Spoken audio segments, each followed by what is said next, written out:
Assalamu alaikum friends, welcome to the last part of past paper solution medical universities part uh, universities 2014. So in this video we will solve this past paper 2K14, and inshallah you will be benefited after solvation of this past paper. So without wasting of time, let's get started. Okay. So yes सबसे पहले हम लोग English solve करते हैं. So start with the English part. So start let's get start. Complete the sentences by choosing the most appropriate option from the given letter choices A to E below each. Okay, so question number 1 is she is grieving dash for the loss of her child, bitterly, gladly, happily, boldly or mockingly. So अगर आप देखें she is grieving, this is the present continuous tense. she is grieving bitterly मतलब वो रंज कर रही है, गम कर रही है. किस चीज़ के लिए? bitterly, gladly खुशी से करेगी नहीं, गम तो खुशी से नहीं होता. happily नहीं, boldly नहीं, mockingly no. So bitterly A is the right answer. First का A. Okay, now the question number 2. The children are going dash visit the museum this afternoon. The children are going to going to visit the museum this afternoon. So B, 2 का B. Now the question number 3. अच्छा, ये सबसे पहले पढ़ने से ज़रूरी होता है, पता लगेगा आपको आखिर आप सॉल्व क्या कर रहे हैं. तो आइडेंटिफाई द वर्ड और phrase that needs to be change for the sentence to be correct. कौन सा ऐसा इस टाइप के क्वेश्चंस में बहुत प्रॉब्लम्स आती है स्टूडेंट्स को. मुझे मतलब कमेंट्स भी आते हैं, उसमें बोलते हैं sir we can not solve this type of question. So आपको इसमें मतलब सबसे पहले तो ये बात पता लगानी है कि इसमें करना क्या है. आपको आइडेंटिफाई द वर्ड, आपको वो वर्ड को आइडेंटिफाई करना है या उस फ्रेज को जिसको आप चेंज करो ताकि वो सेंटेंस करेक्ट हो जाए. Like he is among the better novelist in this country, कि ये एक बहुत ही अच्छा नॉवेलिस्ट है इस कंट्री में. इसमें क्या गलती है? He is among the best novelist in this country.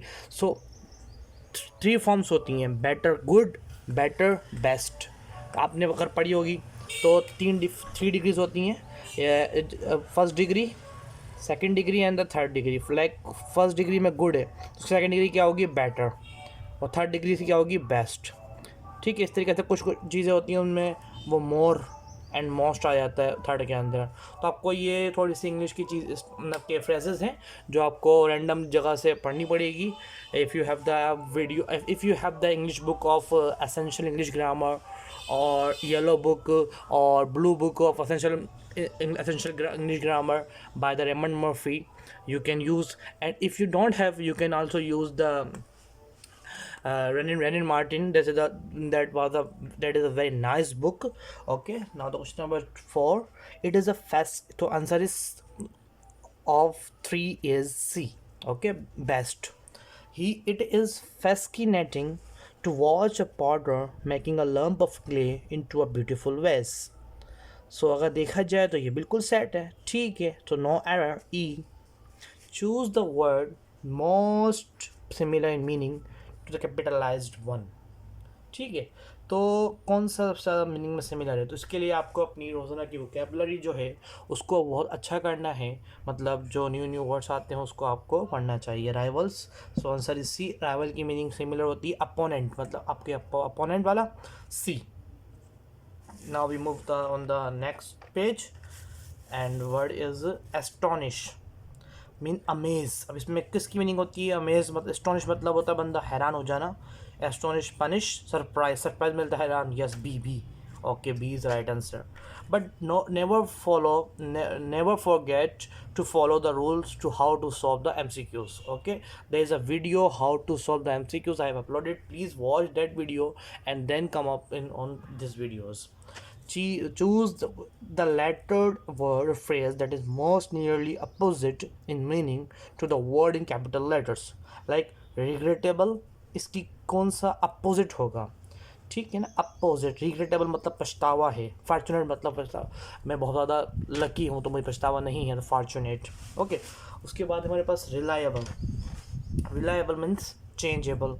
Okay, reliable है, डॉलेंस रिलायबल है, हायर रिलायबल है, तो मतलब चेंजेबल है। ओके, सो आपको मतलब जिस इस तरीके से लाइक एड्स में आते हैं, इसमें जो भी इंग्लिश वर्ड्स यूज़ होते हैं, कोई भी कहीं से भी आपको कोई भी वोकैब यूज़ हो रही है ना, आपने उस वोकैब को छोड़ना नहीं है, आपने उस वोकैब की इंग्लिश की मीनिंग और उसकी आपको समझ में आना चाहिए और पता होना चाहिए, फिर आप रैंडम यूज वर्ड्स को ईजी तौर पर वोकैब को बहुत ज़्यादा अच्छा। अब पैसेज देखिए, पैसेज को सॉल्व करने की कुछ टेक्निक्स हैं, और वो टेक्निक मैंने आपको पहले ही बताई है और अभी बता रहा हूँ कि टेक्निक ये है कि आपने सबसे पहले पैसेज नहीं पढ़ना होता, आपने सबसे पहले क्वेश्चंस पढ़ने होते हैं और उसके बाद पैसेज पढ़ना होता है। लाइक क्वेश्चंस हम पढ़ते हैं, why the English language never got planted in the Wales and Scotland, क्यों नहीं हुई। ठीक है, अब हम ये पूरा ये पढ़ते हैं। सेकंड क्वेश्चन क्या है हमारा, which of the following is correctly match to the area where it was spoken. Okay, now why the English language never got planted in the Wales and Scotland? We have so far referred only to England and not to Britain. ठीक है, the distinction is important because England is only a part of Britain, the biggest part. It is true, but still only a part, whereas Britain includes also Wales and Scotland. ठीक, the Anglo-Saxons, after conquering the England, never succeeded in penetrating to these remote parts of Britain, so that the English language was never implanted there. ठीक, ऐसे क्या इंग्लो Saxon जो थे, जब उन्होंने conquer फतह हासिल कर ली थी इंग्लैंड की, लेकिन वो कभी भी मतलब सक्सीड नहीं हुए थे इस चीज़ में कि मतलब कि इसके जो ब्रिटेन के जो करीब के इलाके थे उसमें कि इंग्लिश लैंग्वेज को वो इम्प्लांट कर देते। तो इसने क्वेश्चन पूछा, why the English language never got planted in the Wales and Scotland, because the people. अब इसका आंसर आगे बताएगा शायद, देखें, the inhabitants known as the Celts who were independent of the English for many years kept their own language. Because the peoples in these areas never wanted to learn English? No. Because Anglo-Saxons never succeeded in getting into these areas? Yes. Because the Anglo-Saxons who reached in these areas learned the native language instead? There, no. Because the native of these areas never come to England? No. Because these areas were not part of Britain? No. B. So this is the, here it is written. Okay, the answer is written in your question book, so only in your passage, only you have to be attentive. Okay, which of the following is correctly matched to the area where it was spoken?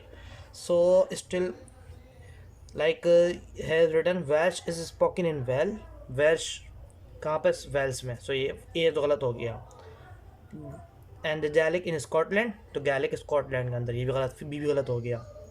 And ours in Ireland, तो ours and सी भी गलत हो गया।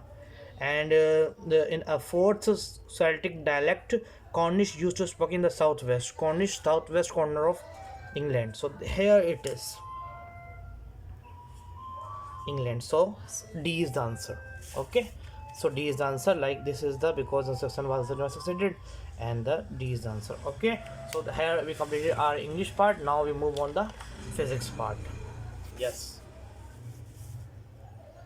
The value of 24.90 represent a dash significant figure. Significant figures chemistry के chapter number 1 में से लिया गया है, फिजिक्स के चैप्टर नंबर 1 में से लिया गया है टॉपिक ये, ठीक है। और बाय द वे फिजिक्स में भी है और केमिस्ट्री के अंदर भी है। सो आपने इसमें बताने प्रेजेंट कितने सिग्निफिकेंट फिगर्स हैं, ये तो एक अच्छा पढ़ा हुआ इंसान बता सकता है कि इसमें 4 सिग्निफिकेंट फिगर्स है, 24.90। ठीक, now the question number 12, the speed of a train is reduced from 60 kilometre per hour at the same time as it travels from a distance of 40-50 meter. ठीक है, if the retardation is uniform, find how much it will travel approximately before coming to rest. तो आपने सबसे पहले क्या करना है, इसमें इसका क्या मालूम करना है, डिस्टेंस मालूम करना है। एक्सेलरेशन दी हुई है, ठीक है, 0.28 1 minute. Yes, the speed of train is reduced from 60 km per hour, same time it will travel 40-50. Acceleration जब आप निकालेंगे ना, a = vf - v/t से, तो एक्सेलरेशन निकलेगी 0.28 मीटर पर सेकेंड। फिर उसको s = vf² - vi² में आप पुट करेंगे तो आपका आंसर आ जाएगा। ठीक है, and answer is the 30।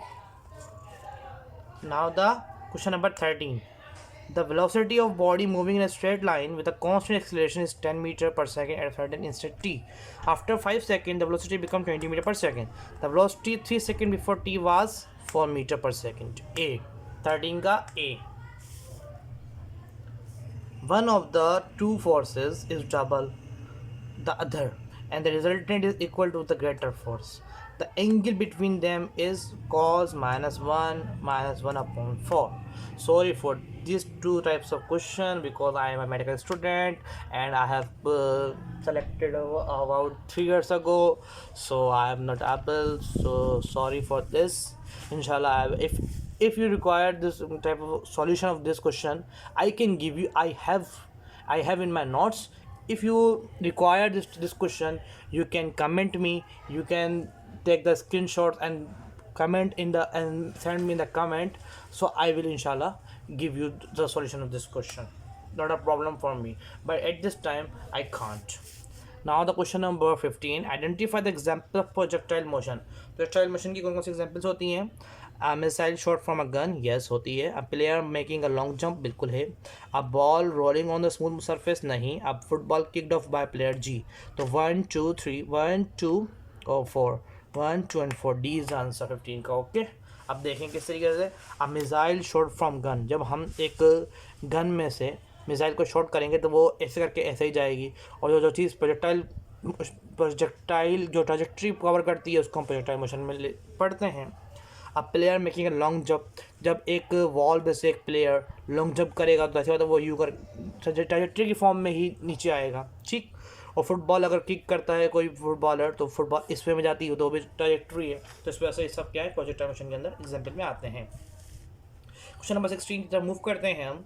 Equation like x is equal to v naught x t and y is equal to v naught y t minus half t square independent. ये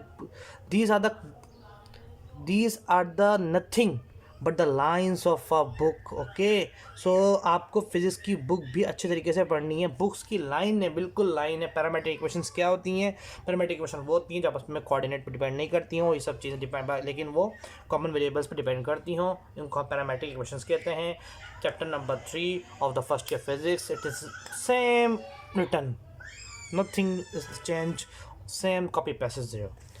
Question number 17, a torque which produces counterclockwise rotation is considered to be positive and the producer clockwise is the negative. आपको पता है उल्टा होता है, तो ये 17 का C, 16 का C.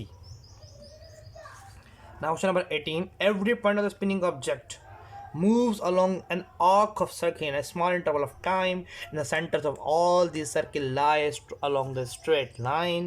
So this straight line is known as the axis of rotation. Okay. Now the question number 19. While a person lifts a book of mass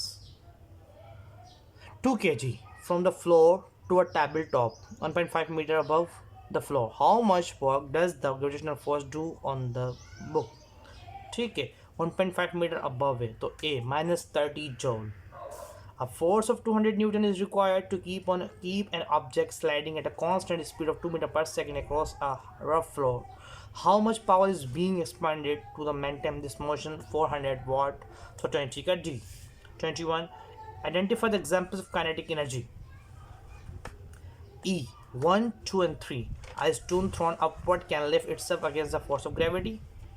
Moving ball can break a glass window. A striking hammer can drive nails. So these all are the examples of the kinetic energy. A particle travel in a circular path of radius 0.2 meter with a constant kinetic energy 4 joule. What is the net force on this joule? And the answer is the पहले आपने force निकालनी है F is equal to mv square upon r से. ठीक है, फिर kinetic energy निकालनी है, तो आपका जो फोर्स आएगी, पहले काइनेटिक एनर्जी निकालनी है फिर फोर्स निकालनी है, तो आपकी जो आएगी वो आएगी 14 न्यूटन. ठीक है, फॉर एग्जाम्पल मैं आपको करके खाता हूँ ये इजीली तौर पे. ये तो बिल्कुल बहुत इजी है. A particle travel in a circular path of radius 0.2 metre. आपका डेटा बनाए सबसे पहले, डेटा भी आपने यहीं भी बनाना है. फॉर एग्जांपल तो रेडियस कितना हो गया आपके पास 0.2 metre with a constant kinetic energy of, kinetic energy कितनी है आपके पास 4 जूल. ठीक, what is the net force of this particle? आपने क्या फॉर्म करनी है फोर्स. फार्मूला क्या है F is equals to mv square upon r. Kinetic energy क्या होती है mv. अगर मैं इसको तोड़ लूँ m v dot v, v square को खोल सकता हूँ मैं इस तरीके से, m v dot v upon r. अब एम वी काइनेटिक एनर्जी, इसकी जगह मैं काइनेटिक एनर्जी की वैल्यू रख देता हूँ 4, और ठीक है काइनेटिक एनर्जी की वैल्यू रख देता हूँ 4। अच्छा, लेकिन फिर मुझे प्रॉब्लम होगी किस चीज़ की, जी सही बात है, बिल्कुल होगी, बिल्कुल होगी, वेलोसिटी की। तो मुझे काइनेटिक एनर्जी से वेलोसिटी भी निकालनी है। काइनेटिक एनर्जी फॉर्मूला क्या है मेरे पास, half m v square, kinetic energy is equals to half m v square, ये फार्मूला है मेरे पास। तो वेलोसिटी निकालनी है, क्या करूँगा मैं, so 2 kinetic energy is equals to upon M is equal to V square. अब both side radical, so V is equal to radical 2 kinetic energy upon M. ठीक, अब 2 काइनेटिक एनर्जी, अच्छा 2 काइनेटिक एनर्जी कितनी है 4, और एम कितना है मास। अच्छा ये क्या है, particle travel secular path 0.2 with constant, ये ठीक है, ठीक है, आप इससे करेंगे तो एम वी स्क्वायर, ये एम वी स्क्वायर आ जाएगा, ठीक है, 4 टू द 8, 8 हो जाएगा, जब आप करेंगे आंसर 40 आना है, मतलब 10 4 टू द 8 और 8 5 द 40, सो आंसर 40 आ जाएगा। अगर आप लोगों को अभी भी थोड़ा समझ में नहीं है तो मुझे आप कमेंट में बताएं, मैं आपको ये क्वेश्चन नंबर 22 सॉल्व करके दिखाऊंगा। ओके, अच्छा question number 23, a string fixed at both ends support a standing wave with a total of 4 knots. If the length of the string is 6 meter, find what is above length of the wave. So answer is E, 23 का E, 4 meter E. Okay, now move on the question number 24. If the length of a simple pendulum is 88.2 centimeter, the value of the acceleration due to gravity is 9.8, its time period is 1.885 second. E 24 का ई, ये repeat है question, इसको आप ज़रूर याद रखें। जो question repeat हो सकता है, अगर पहले आया हुआ था इस टाइम आया हुआ, जो स्टूडेंट इस टाइम अपना एंट्री अपना सॉल्व कर रहा होगा उसको पता है कि यार मैं पहले सॉल्व कर चुका हूँ ऐसे क्वेश्चन, तो उसका टाइम स्पेंड नहीं हुआ, टाइम बच गया, वो टाइम उसको दूसरे क्वेश्चन को देगा, और उसमें इसलिए ही और she can get a good marks. Okay, so you have to also remember this type of questions. A wave is characterised by which of the following physical concepts. E 1 2 3, speed of wave, frequency and wavelength, ठीक है, सब कुछ होता है इसके पास। The radius of 14th newton spring is 1 millimetre, ठीक है, एंड इसका आंसर हमारे पास है 125.7 millimetre, and this is the example of book, this is the best example of book. Okay, during e cycle a heat engine absorb ये option is B 1/4 27 का B. आप जब इंटर पढ़ेंगे तो चैप्टर नंबर 1 को आप बिल्कुल प्रॉब्लम है उसमें इस तरीके की, आपको समझ में आना चाहिए, को करनी आनी चाहिए। Now the question number 8, N object 8 centimetre. अच्छा मैं फर्स्ट, एक तो मेरा फर्स्ट मोटिव ये है कि आप लोगों तक पास्ट पेपर पहुंचाना, दूसरा ये है कि जो मैं सॉल्व कर सकता हूँ कि फिजिक्स से, सो वो आपको सॉल्व करके दे रहा हूँ, और जो नहीं कर सकता उसके लिए I am very sorry and pardon to you. An object 8 centimetre high is place 20 centimetre from the converging lens, उस focal length is 40 centimetre, the magnification of this case is 2। Okay, magnification क्या है ए, 29 का ई, 30 का 40 कुछ full question आ गया इसका 2A। इस type के क्वेश्चन आपको बहुत सारे मिलेंगे, कहीं से ही मिलते हैं, कोई भी रजिस्टर लगा हुआ है, कुछ भी लगा हुआ है, आपने इस टाइप के क्वेश्चन सॉल्व करने हैं, अपनी प्रैक्टिस करनी है ताकि आपको इसी तौर पर सॉल्व करने आ जाए। This is from the inter, okay, second year. Now move on the question number 31। This is also repeat question. यार अगर 2 क्वेश्चन भी रिपीट हो रहे हैं आपके पास, 2 मिनट मतलब 4 मिनट बच गए, आप 4 मिनट किसी क्वेश्चन पे लगाएं जो क्वेश्चन दूसरे से नहीं हो पा रहा, वो आप कर सकते हैं। सो यार why you are not understanding this type of trick. Okay, a parallel plate capacitor with air between its plates, इसकी कैपेसिटेंस ऑफ ये 6 × 10⁻⁶ बी, 31 का B. This is also repeat in 2009। तो मतलब 3 क्वेश्चन रिपीट हो चुके हैं, मतलब अभी तक आपके पास 4, अगर एक क्वेश्चन में 4 मिनट कहता हूँ तो 12 मिनट आपके फ्री हो चुके हैं अभी तक। आंसर इज़ 140 वोल्ट डी, ठीक है। 33 questions, question 1 mark awarded to all, इसमें इन्होंने 1 मार्क अवार्ड कर दिया था। The angular arrangement of the space position of the atoms in crystal is called both A and B, space lattice and lattice array. E 34 का ई। 35, for call bells in houses, a transformer may be used to step the voltage down dash to dash 220 to 4 volt. This is also from the book. So always read the physics books more concisely and more prescribing, like noting the every other thing. Okay. It is a useful, question number 36, it is a useful device for quick measurement of resistance. It includes a sensitive manometer. This is a ohm meter. A 36 का A. 37 question number 10 दोबारा 37 2010 के अंदर आ चुका है. सो आप देख रहे हैं 2014 में कितने पास लग गए हैं और पास लगते रहेंगे, तो मतलब आपका टाइम बचता रहेगा. So you can make a good question. So आप ये ट्रिक समझ लें प्लीज़. 37 का E. ओके. 38 का B रिएक्टर फ्यूल. 39 का E एंड 40 का B कॉम्पटेंस इफेक्ट. ठीक है ना. ये आपने देखे अभी तक 6 क्वेश्चन 5 क्वेश्चन आ चुके हैं. सो 5 क्वेश्चन के अगर मैं एटलीस्ट मिनिमम भी लगा देता हूँ तो आपको 10 कुछ चीज़ें मिल चुकी हैं. सो 10 मिनट्स आपको मिल गए हैं, वो आपके फ्री के मिले हैं आपको. सो यार this please solve the past paper. And if you like the video, please comment and like this video and share to your friends and near and dear ones.